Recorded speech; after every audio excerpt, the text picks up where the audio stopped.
Good day, traders. Mindset reset. A nail and bail Wednesday until later in the session for oil, and we'll talk about that. Answer a few questions today. First off, we had a very large range day on a Tuesday, day 2, and that large range on most instruments expanded the range out, and in a lot of cases probably hit the average weekly range for a lot of pairs, meaning that by the time Monday, Tuesday have traded, we've already met our average weekly range, sort of average range, which I don't follow daily ranges at all. I look for the setups, I look for the templates. But when we get a large range day like that, it's on a day 2. So a lot of cases, Free Cash Wednesday is the day that we look for the large parabolic move that is the range expansion on a day 3. And we had that on a Tuesday after CPI. And when we have a large range day like that, it's not unusual to see the markets trade back inside. We're back inside on a lot of pairs. There are a few pairs that broke daily boundaries. Oil is a separate entity. We had major red news, crude oil inventories at 10:30 a.m. this morning. But point being is that when we get days like that and they're inside, I'm going to address other time frame traders. A lot of questions from traders regarding other time frame traders. We'll talk about that. I'll go through the process of marking charts up. And one of the things that you want to be looking for if you are going to be taking a trade on the inside with the thesis that it's a parabolic setup or a nail and bail opportunity is that you want to have a range in terms of risk reward that's potentially going to give you, number one, a 90-10 setup, but also a significant enough range so that you're not trading, like, for example, in a 25 pip box and you're selling, inside to inside and it's a 10 pip range. You want to have at least 75, maybe 100 pips or more of range, or a 90-10 opportunity as we saw on gold. 930 inside, pumps back up into closing price, a market that is driven still by other time frame sellers. So remember, we're underneath of closing price. It pumps up for 15 minutes to the minute, and then the first minute of the next 15-minute cycle engulfs inside of our universal EMA, which at that, again, you don't even need it. You're inside in a parabolic setup, and there's 50 pips between low of day and the redrawn low of day on the range expansion that was put in place in London. An easy 50 pip nail and bail trade opportunity on Free Cash Wednesday. So we're down low, but the setup was there. It's a nail and bail. It's not a 5-star load the boat because we're down low. It's day 3. If we were up high and it's day 3 like we had on oil, that's a different template.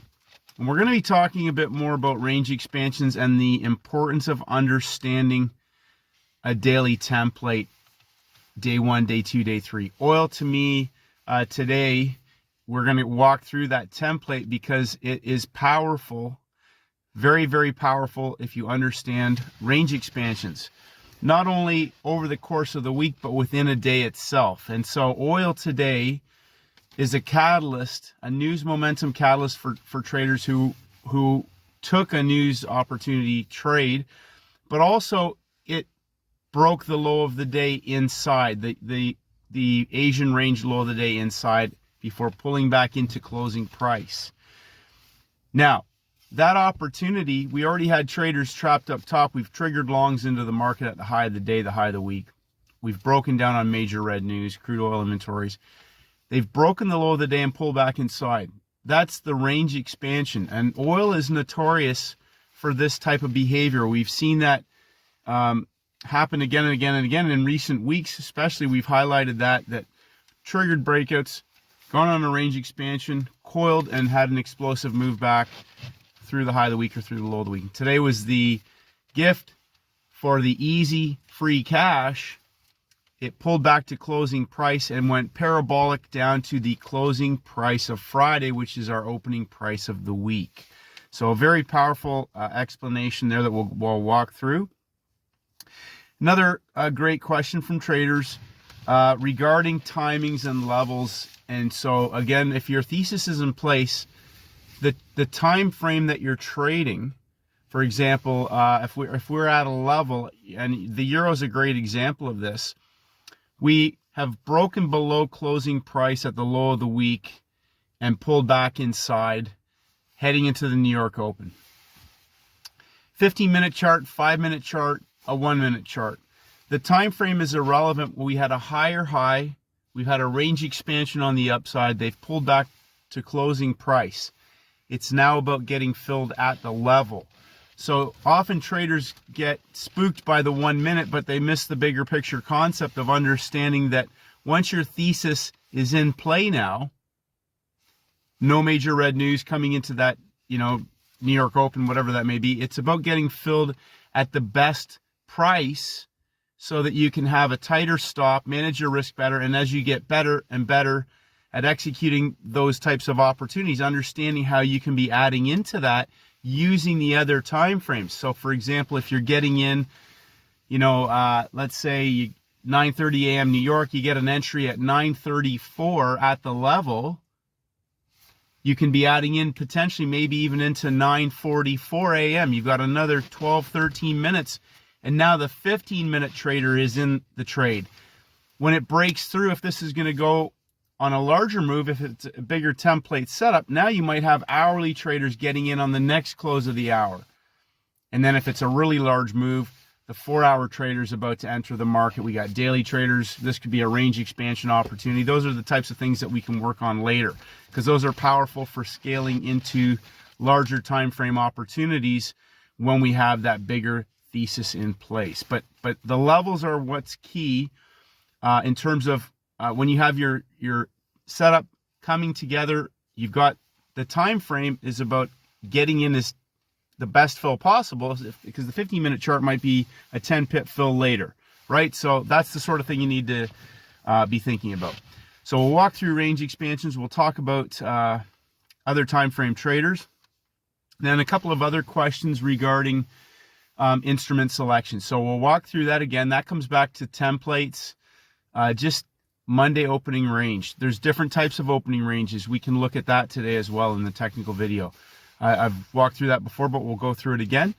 And we'll walk through the importance of understanding the high and low, because peak formations form those within a session itself. And today, what we'll walk through with regards to the indexes and other instruments will demonstrate that, especially after a large range day. So I congratulate traders today. There were some great opportunities in the London session. We had a day zero setup, Euro CAD, an example again of on Bitcoin, a day zero template as well, a 3-day template, peak formation low opening range, peak formation high initial balance, a parabolic consolidation on day 3 for the explosive breakout in the London session.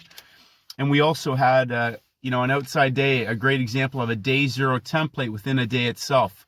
Tuesday, Euro CAD, peak formation low, peak formation high, consolidation at closing price into the open of the Europe window, universal entry criteria, parabolic move back into longs from the CPI breakout yesterday. So again, news acting as a catalyst that makes traders enter in on first bar, whatever, but remembering, if you're entering in on first bar and you're a buy and hold trader, when that market reverses the next day, that's low-hanging fruit on the way back on a reversal parabolic opportunity, if indeed you find an instrument that is set up with that. We had Aussie dollar news tonight as well. So there are opportunities by using the news when you recognize that when we see explosive moves on the news, a lot of traders think they've missed that. Oil's a great example today. There are traders who are experienced, who are positioned in to capitalize on that news momentum catalyst opportunity, and there are other traders who will come back later.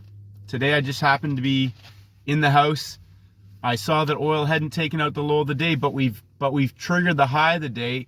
We've broken below closing price. We've hit the low of the day and had a range expansion on the downside without taking out the low of the day. Paul Tudor Jones. If the market is giving you an indication of a range expansion, pay attention to that. We already have had 1, 2, 3 to the high. News catalyst on a range expansion underneath, back into closing price. If you are long on day 3 in the money from closing price, they're not going to let you out without at least a small loss, maybe break even, and hopefully they'll go back the other way, because if you're holding on for the long, you're in the hope trade now, and that market is about to blow through the floor back to the closing price of Friday. Remember, when the week starts off, that's our benchmark for auctioning and creating our boundaries, opening range, initial balance, for creating the templates that we're looking for. First red day, first green day, range expansions, first bar, explosive CPI on day 2, all those sort of scenarios. So closing price of the week is a benchmark area for us to pay attention to. We'll go through that template today. So congratulations to traders. I know traders nailed it on heading into the news. We'd already given a pin hammer up top. They pinned it one more time just before inventories, before going parabolic on a coil inside the EMA. Beautiful trade. And then the pullback to closing price for the range expansion on the downside back to the closing price of the week. Easy free cash Wednesday. So hopefully some of the technical stuff we'll go through today will really clarify the importance of stepping back and just understanding the levels. Those little bars and all that stuff, that's the Fugazi. So you're either at the high, the low, or the closing price. And as one trader said to me today, well, what level were you at on the DJ30? Well, we're going to walk through that because we're still inside of yesterday's New York range. We're still inside of yesterday's New York open range. They pumped it right up into where other time frame sellers were driving that move. 3rd minute in an engulfment, 3 levels of rise. My thesis was back to closing price. Back to closing price. But it eventually got there. But remember, 30 to 45 minutes. That's 3 15-minute bars. That should go 1, 2, 3 to closing price if it's going to go back in the long direction, if it's a reversal trade or whatever that scenario is. But 45 minutes in, we've double tapped the low. They've put a peak formation low in place. 1 push, 2 push, 3 pushes into the 3rd hour. Parabolic short squeeze right back up into that first block at the high, where other time frame sellers are driving that move, for the collapse back down through the low of the session, back through closing price of the day. So other time frame sellers, we're going to walk through a process to be able to mark your charts up each day so that you can hopefully identify the best instrument. As one trader said to me, oh, I took the same trade on the S&P. Totally different template. They were already on top of yesterday's New York range.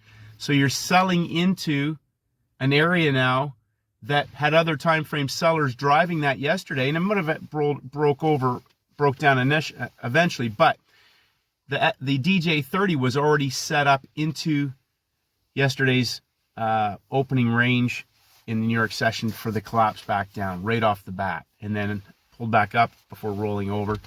So again, just trying to identify the best instrument for easy, no stress, free cash. And I'm nailing and bailing. I'm not selling it today and hoping it keeps going until next Friday. Okay? I'm in this trade 30 to 45 minutes.